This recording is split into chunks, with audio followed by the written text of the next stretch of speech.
Oh. Got this going. Hey everyone, my name is Bryan Vincent. I'm a grateful recovered alcoholic.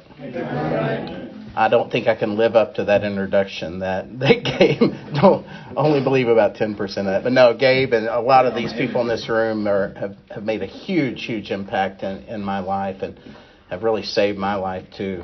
I look out here and it's one thing to speak somewhere. It's another thing to speak to your home group.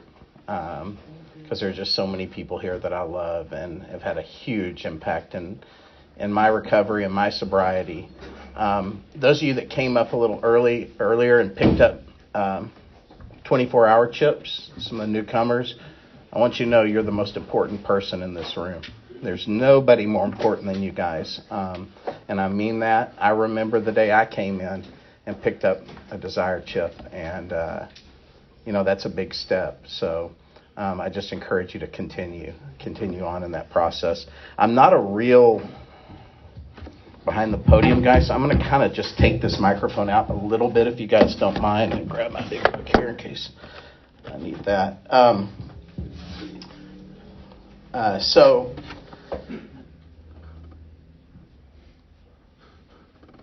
I want to tell a little bit about my past. I want to talk a little bit about what happened and what it's like today. Whatever I tell you is my own testimony, my own experience. You may have a totally different testimony and a totally different experience than I've had, and I would expect that. God works in very different ways with a lot of people. So I don't ask everyone to agree with what I say. That's perfectly fine.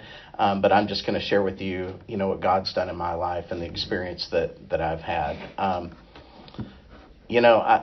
I just want to start off by saying something that I've learned, and I think I'll tie this back in sort of at the end of maybe this little talk.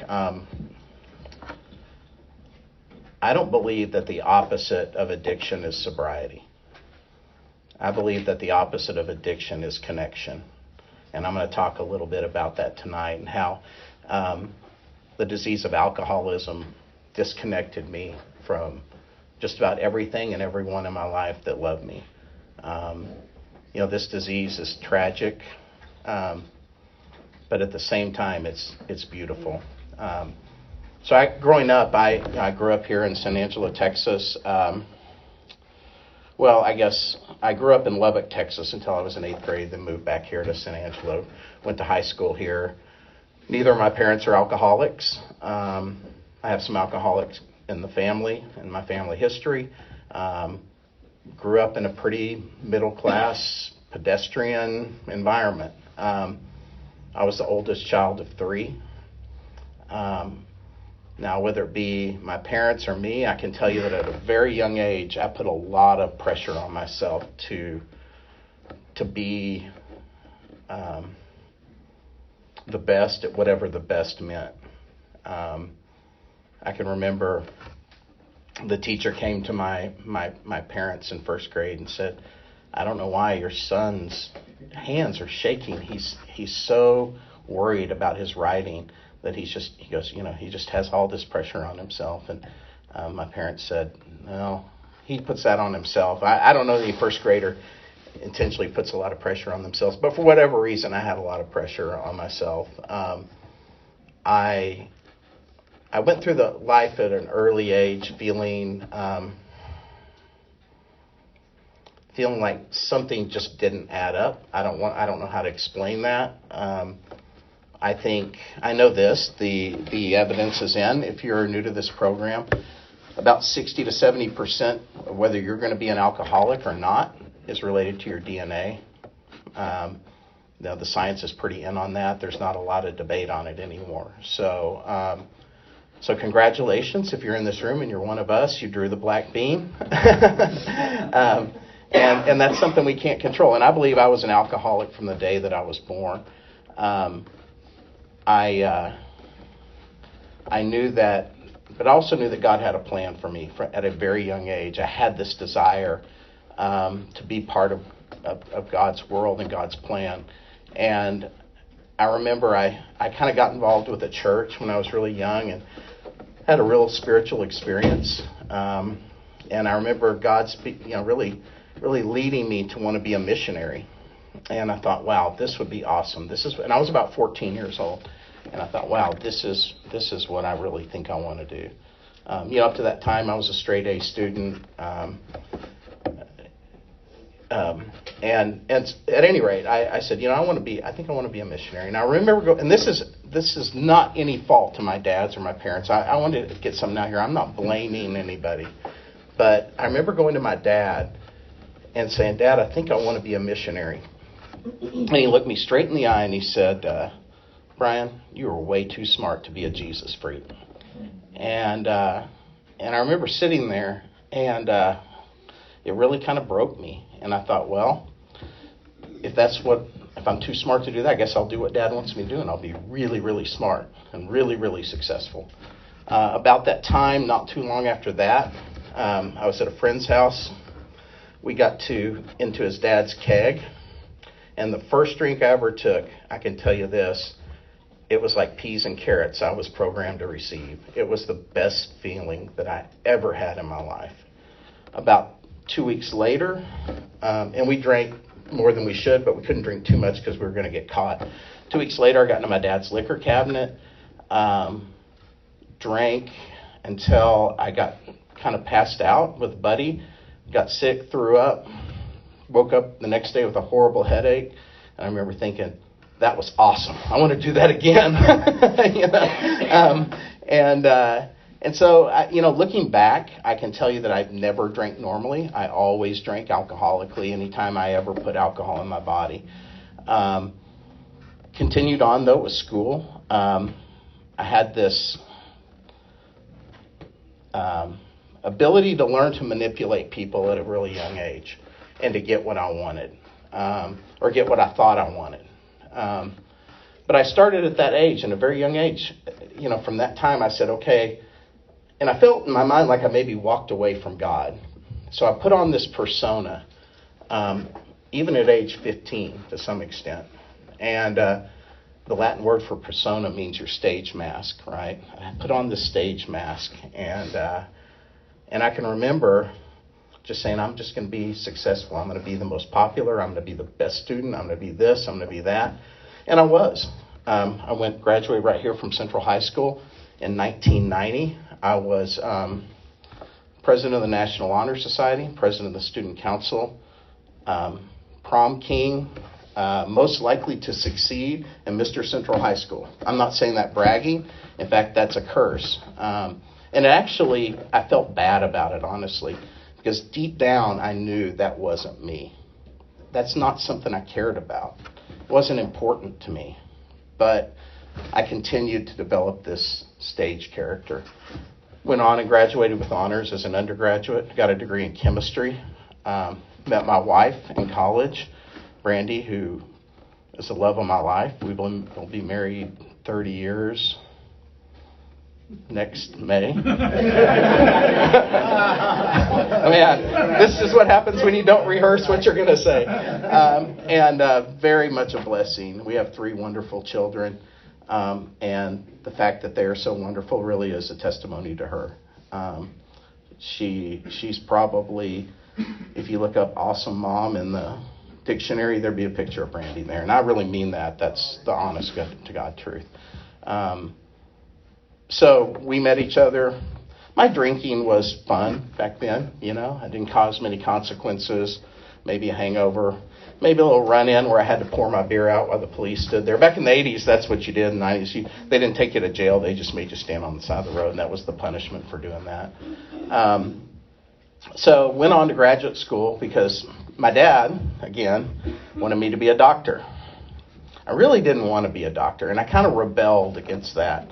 So didn't know what I wanted to do because I had this degree in chemistry. So I went to graduate school not knowing what I wanted to do. Ended up getting a PhD in chemistry, which doesn't make me that smart. It means I stuck around long enough until they gave me the secret handshake and moved me along my way. But I was I was kind of out of my league when I started graduate school. I remember going in there and thinking, these guys are way smarter than me. Way, way, way smarter than me. I went to Angelo State. Some of these guys had come in from Ivy League schools, and I think I was the last guy to get in, basically. And about halfway through that year, God spoke to me so clearly, and I can remember it. And he said, Bryan, you need to stop drinking. It was starting to get out of control. I was hiding it for the first time. I remember I had some hidden in a boot, a little bit of whiskey or something. And Brandy came to me and said, why would you be hiding alcohol in your boot? She didn't care whether I drank, but I knew God had put that conviction in my heart that there's something wrong with me, and I was ashamed of it. And one of the things that will disconnect you from others is shame. I know in my alcoholism, when I started becoming dishonest with those people around me, I started feeling shame. And shame is where disconnection lies, right? I can't connect with you because I'm ashamed of what I've done and who I am, or who I've become. So, anyway, I'll kind of wrap this up. I don't want to spend too much time on the early part of my life, but where I think things really changed for me was when I got out of graduate school. I went to work for a big Fortune 30 company, one of the biggest chemical companies in the world, and I decided I was going to be a businessman. That was the persona that I was told I needed to have. And it was miserable because I didn't really want to be a businessman, to be honest, when it gets right down to it. Brandy can tell you that's when things changed for me. It's also when my alcoholism started taking off. I was hiding alcohol in the trunk of my car so I could drink it as soon as I got out of work and drink it on the way home. Brandy had no idea. We had at that time Paige, our oldest, who was 3 or so, and JB, who was really young.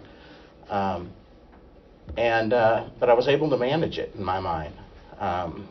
In my mind, I didn't even know about alcoholism. I just thought, I knew it was abnormal, but I didn't even know what it meant to be an alcoholic, And so I continued to hide that. Things continued to get worse. I was promoted, and we moved to Michigan. That's when I really started blacking out for the first time, and that's when I really started doing things that I said I would never do. Because of some of those things, we ended up moving back to Texas, ended up starting an LED lighting company for the first time. So it's kind of weird. My company, my sort of career path was founded on some alcoholic mistakes or bad decisions. And we moved back here. Things went along for a while, but the alcohol just kept getting worse and worse. We moved to California for a year with the company. I was blacking out all the time. We had a great time there, and, I was able to keep things kind of together for the most part. But, I know Brandy was looking at me saying, who is this guy? And I didn't see it. I was so at that point involved in self. It says in the big book, selfishness and self-centeredness, we believe that is the root of our troubles. Everything began to be based on me and my career and my success and this persona that I thought the world wanted me to be. Blew up in 2012. I went to treatment for the first time. And by the way, I didn't mention my sober date. My sober date's October 10th, 2021, and that's not my first sober date. So October 4th, I like to get apparently sober in October. I think it's 4th or 5th, 2012, I went to treatment down in the hill country, and somehow, I know this, I was so bad off, they had to dope me with, I don't know what they gave me, Librium and whatever. I walked around like a vegetable for a week or so, and then finally kind of started to get a little of the steps. But this particular treatment center was it was good. I didn't even understand the steps. I knew nothing about AA. After 30 days I got out, I was still super shaky. In fact, I laughed. Chris and I, one day, I remember I'd been sober like 3 or 4 months. I was like, man, I can finally pour a full cup of coffee without shaking. But Chris, who's here on the front row, became my first sponsor. Went through the steps, made my amends, got clean and sober, started down a spiritual path, and I was sober for 5.5 years. In 2018, I relapsed, and I've thought a lot about what was the difference today and what was the difference back then. And it talks about, and a lot of people will say this, that the first step is the one you got to get right. And the underlying principle under the first step is honesty. I'd gotten honest about all the things that I'd done. I'd made amends for them. I listed my fears. I listed my resentments. I made things right. And I was sober. I don't know that I was completely connected. And that's why I want to say the opposite of addiction is connection. It's not just sobriety. I was making connections, and I was doing really well. But underneath it, there was still the persona. There was still this dishonest persona that was to be the best business guy. I have to apologize to Chris because I kept that facade up, and I didn't even realize I was keeping it up.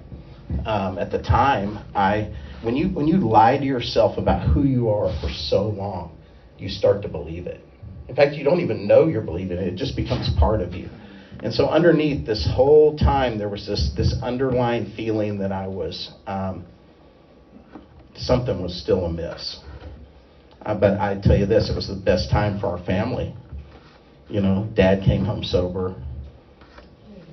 Kids were in the middle of their, athletics and school stuff and all that. At the same time, though, I was still working like a dog. I think what I did is I converted, when we alcoholics, when we get clean and there's still some underlying things going on there, we tend to push it into something else. Well, I pushed it into work, pushed it into my business, and business became very successful.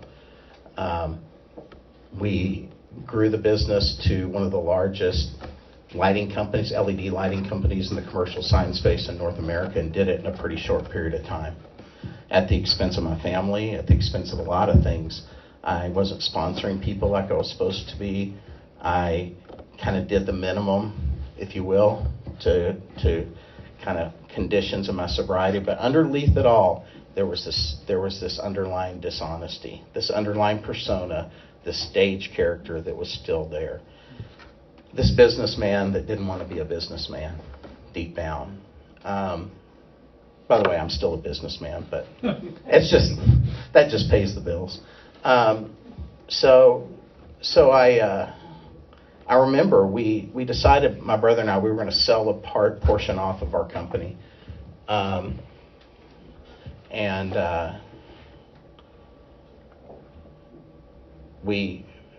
I remember thinking, because I was told my whole life, this pinnacle is this success, this business success. And when we did that, by the way, it wasn't the majority, it was just a part of our company. And when that happened, I had enough. I looked at that bank statement when that wire transfer was done, and I said, I've got enough money that I'll never have to work again. My kids will never have to work again. And it felt awesome for about 2 seconds. And that was it. And I remember coming home to my wife and saying, I thought this was going to feel different. And it didn't. So I tried to feel it with a Maserati, and we bought a jet, and that didn't work either. I was still, but that fed into that persona. And so all this time I'm feeding into this self, feeding into this persona of who I'm supposed to be. And at that point, the relapse had happened. I hadn't taken a drink yet. And so we were at a convention, and when the opportunity came, see, the big book says we are without defense against the first drink, right? When I was out there drinking and I was really in a bad state, I was drinking against my will. I wasn't drinking because I wanted to drink. I'd go to my wife and say, I promise I'm never going to do this again. And I meant it. I meant it with all my heart. I meant that. But I didn't have the needed power. So when I went into relapse, right, I had this mental obsession came over me, which is, a mental obsession. When it comes on me, I'm the kind of alcoholic that I ain't going to call my sponsor. I ain't going to call anybody. I'm not going to run the tape through. I ain't going to do anything, but my car is going to put me on autopilot, and I'm going to pick up a fifth of Smirnoff 100. That's just what happens. And that's what happened. I drank, and It was like going off a cliff after 5.5 years sober. The shame that I felt. I was sponsoring some of you guys in here that I know, and I remember when that happened. I got completely into self-pity. Once I put alcohol in my, you've heard people say the disease is doing push-ups in your parking lot. I mean, mine had turned into Arnold Schwarzenegger. I'd never gotten up. I'd never got up in the morning and started taking a drink, and it went from, I mean, it was miserable. It was like Bill describes in the big book. It went from straight to oblivion, straight to blackout. There was no fun in it, and within a month, I was just drinking to survive. I went back to treatment. This time I went down the hill country to a different treatment center, to La Hacienda, which is a fantastic treatment center, by the way. And by the way, I'll say this. When I got into treatment the first time and this time, I got sober in Alcoholics Anonymous. Treatment centers are good to get you kind of sobered up, get you introduced to some things, but it's working the steps, it's being involved with the program, and really incorporating this program of action that makes a difference. So got out of there, still was in self-pity, tried to fool them all. I knew the right things to say. I know the big book in and out, which is why I'm probably not going to quote it much tonight. But I know every word of it. But I was still in self. I was still in self-pity. Really fell off the deep end, started doing things that I said I would never do, to my wife, to my friends, to everybody. And the shame and the guilt that I felt was just eating me alive. Honestly, I'd gotten to that jumping off point. I could get 3 months sober, maybe, at the beginning. Then after a while, I was just lying. I was showing up to AA meetings, buzzed or drunk, pick up a Desire chip every so often, but couldn't stay sober. And then that guilt and shame reached a point where I just broke. I don't know any other way to describe it. I remember sitting there and just dumping some stuff on my wife that I said I would never do. I was insanely drunk. I had been living with Gabe, which is ironic because I remember when he was insanely drunk. This is the way AA goes, it's just like, you know what though? I will say this. I can't speak for every group, but San Angelo Solution Group, we don't eat our own. The love and the acceptance I had here saved my life. And I believe that. So here I am. Company's really grown. I'm miserable. I can't get sober. Things fall apart. And then my sponsor at the time, Tony, had, who by the way has 50 years as of Monday, so that's a lot of time sober. He's been a real blessing to my life, no question. So Brandy said, my wife said, I want you to meet you over at Tony's. And she told me that she was filing for divorce.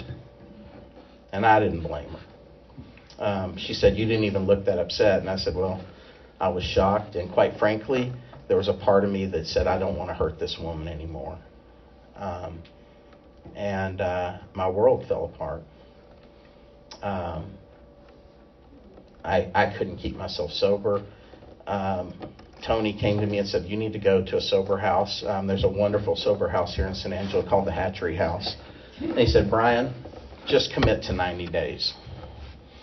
I said, okay. I didn't know what else to do.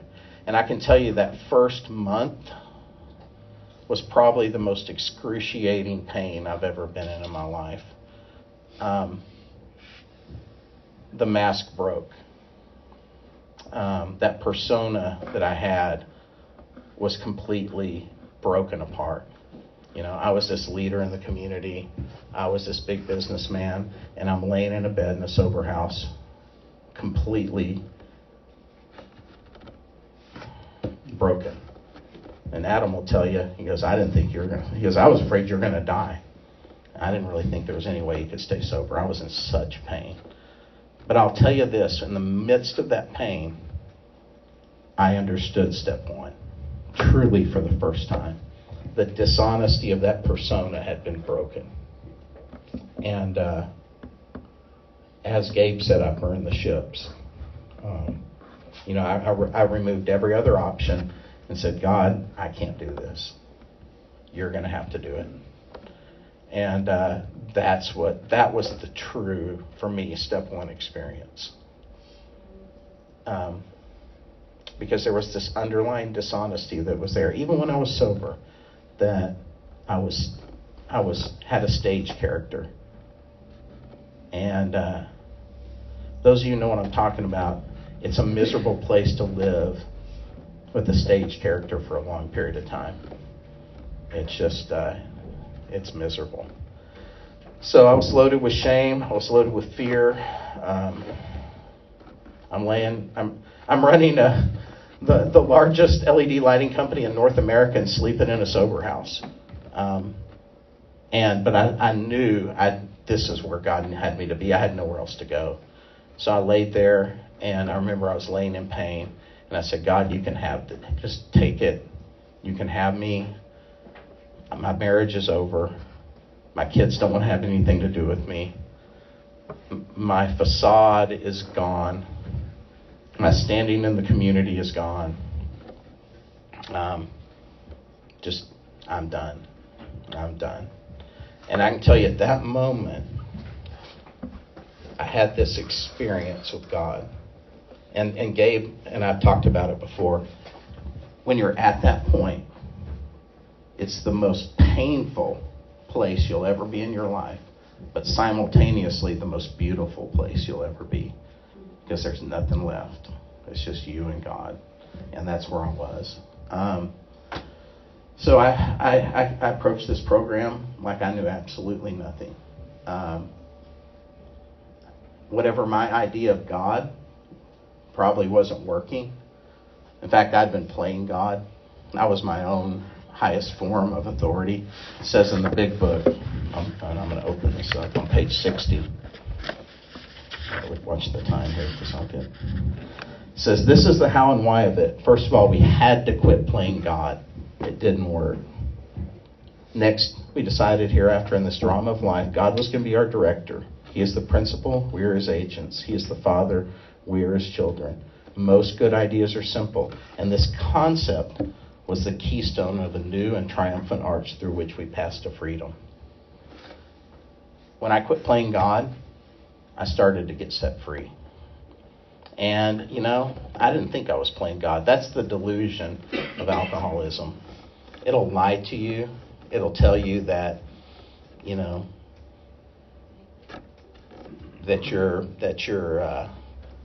things are going to be different next time. It'll tell you that it's not so bad. I don't know about you guys, but it's amazing. That idea where it talks about on page 24, it says,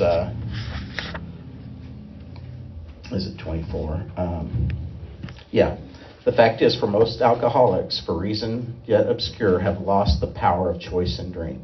Our so-called willpower becomes practically non-existent.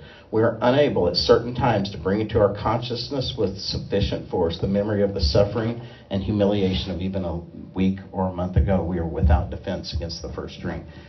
That's the lie this disease kept telling me over and over. It wasn't that bad. Even it happened 48 hours before, it wasn't that bad. But this time it was different. This time there wasn't anything else for it to be not that bad about. And I thank God that he put me in that sober house. And it sucked at first, I'll be honest. I didn't want to be there. I wasn't mad at God. For the first time, I felt the presence, a really deep presence of God there. And I remember him telling me, this ain't going to get better anytime soon. And I had to be okay with that. Somehow, by the grace of God, I didn't drink. And that was not because of my own doing. That was God doing for me, I think, what I couldn't do for myself. Because I was still crazy. When I had relapsed, it got to blackout, got to insanity, hallucinations. Some of you guys know what I'm talking about. Seeing stuff crawling on you, hearing voices. It was bad. It was bad. And, that insanity doesn't go away right away. I remember coming in the office and Gabe's like, dude, he was so worried. He's like, we were in the process of buying our largest competitor. And Gabe's like, dude, you can't fall apart, Bryan. You can't fall apart. And I'm like, honestly, I was tired of that persona. I was tired of being that business guy. I didn't want it. But I had people depending on me. So I was in this really weird spot. But I just kept going to meetings. I kept going to Bible studies. I read my Bible every day. I read the big book every day. I started letting God work on my heart, letting him change my life. God started throwing out these old conceptions. See, the dishonesty that I had before, I was hanging on to these conceptions. The biggest one was this persona, this idea, this conception that I had to look a certain way or be a certain way to be accepted. That I had to have the approval of every one of you around me, my parents, my father, and that would be the only way I would receive any kind of significance or love in my life. And I lived under that for a long time. So this time I'm laying there, it's just me and God. The whole world's crushed down. And I just decided, God, you have this. And I turned my will and my life over to God. And things started changing slowly.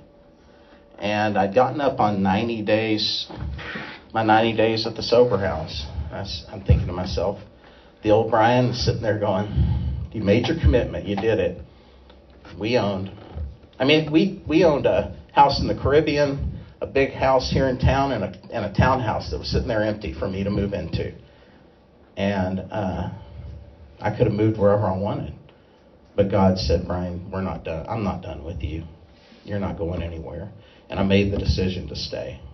The best decision I've ever made in my life. And Brandy, I didn't know at the time, but Brandy, when she heard that I was staying longer in the sober house, she said that window just cracked just a hair. And by the way, she'll tell you, she didn't want to stay married to me at all. In fact, at some point, I think maybe 4 or 5 months sober, God told her, said, you need to put this divorce on hold. And she was pissed. And I don't blame her. I wouldn't want to stay married to me. And he didn't say you have to marry the guy, you just have to put the divorce on hold. So she said, all right, I'll just do that much. And the reason that she gave me was, our daughter's graduating high school, our youngest, we have a lot going on, which was all true. So at this point, I'm instead of getting sober for the first time for my family or someone else, this was for me. And I made the decision that regardless of what happened to my family, regardless of anything that happened in my life, if I lost my business, whatever, I was going to stay close to God. I was going to do his will, and I was going to stay sober. And I worked back through the steps. When I got to the 5th step, I want to thank my sponsor for something. By the way, it doesn't exactly say anywhere in the 5th step that we bring our 4th step in with us. And I did some sponsees a disservice by saying, let me see your 4th step. Where were you resentful? Where were you dishonest? Where were you afraid? Let me see your sex conduct. And under that, you could hide from some of the things you're most ashamed of. I had a sponsor who saw my list, but that's not what he wanted to know about. He said, let's expose some dark things in your life. Those things that are going to make you drink. Those things that are just eating at you, that's driving so much shame in your life you can't look at yourself. And that's what we talked about. And it was an awesome experience. For the first time, I got to do that with my wife too, actually. That was really hard. But for the first time, I knew what it was like to be truly transparent. And by the way, shame the only way to get shame out of your life is through transparency. And I'll be honest, fifth step transparency takes courage. It takes a lot of courage. And even today, for me to get up and be transparent always takes courage. But when I do it, fear, shame, any of that stuff has no power over me because it's out there. That's what I've learned in this program about being rigorously honest. But I don't have to have anything to hide. I can look the world in the eye. I can go to my friends, my family, and know that I've done my best to make things right. And by the way, I'm still making living amends to my wife. It says in the big book, what's it say? 20 years of drunkenness would make a skeptic out of anyone. There's a long road of reconstruction ahead. I will tell you, this recovery is page 14. My favorite part of the big book. It's a simple but not easy. A price had to be paid. It meant destruction of self-centeredness. I must turn in all things to the Father of light who presides over all of us. This program is simple. The program of action is only like 20 pages in the big book, but it ain't easy. And I still get to, but I get to do it every day. The payday, when I get to step 12 and I start helping other people, man, it's awesome. And I see people who get all the way to step 9 and they just can't do it. And I'm like, man, you're one step away from pay dirt. It's time. If you just get through that 9th step, you'll have this spiritual awakening. God will remove that desire to drink, and you can go anywhere you want, a free man. And I can do that today. You know, I was always worried about how am I going to be sober and be happy. I was an institutionalized alcoholic. I didn't know any different. How could I live a sober life? I knew I couldn't live with alcohol, but I couldn't live without it. What I can tell you is if you work these steps and you work with other alcoholics and you truly serve others, you're going to experience something that you've never experienced in your life. And it's better than any drunk you'll ever have, any buzz you'll ever have. Because today I get to go out and do God's work.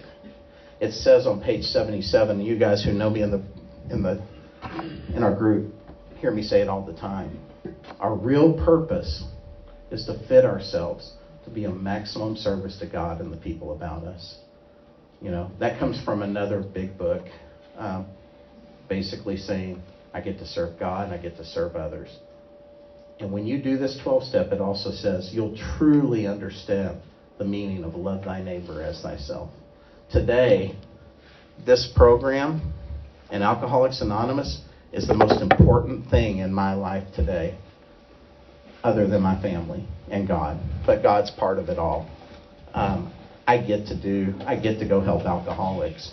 I get to minister to people who are full of shame and guilt and let them know it's okay. And I want everyone to hear me here. I want you to stop. Because some of you guys are in the treatment center, you're new. I want you to think about the worst thing you ever did when you were out there drinking or using or whatever it was you were doing. Stop and think about it. God loved you in that moment every much as he loves you today. And that's the truth. You know, God is love. And this program taught me how to not only love God, but love others.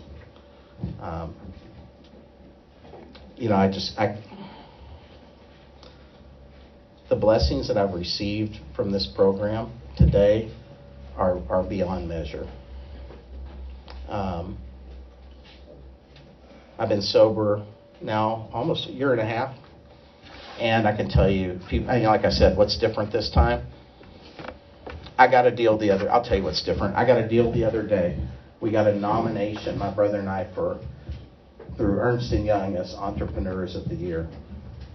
And I remember my mother-in-law texted me saying, I saw that. That's fantastic. Congratulations.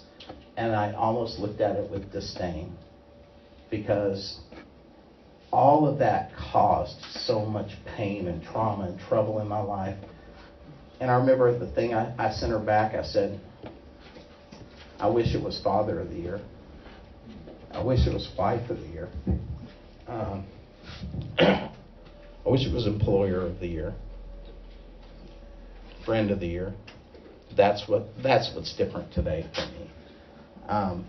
I can tell you, you're not on this world long.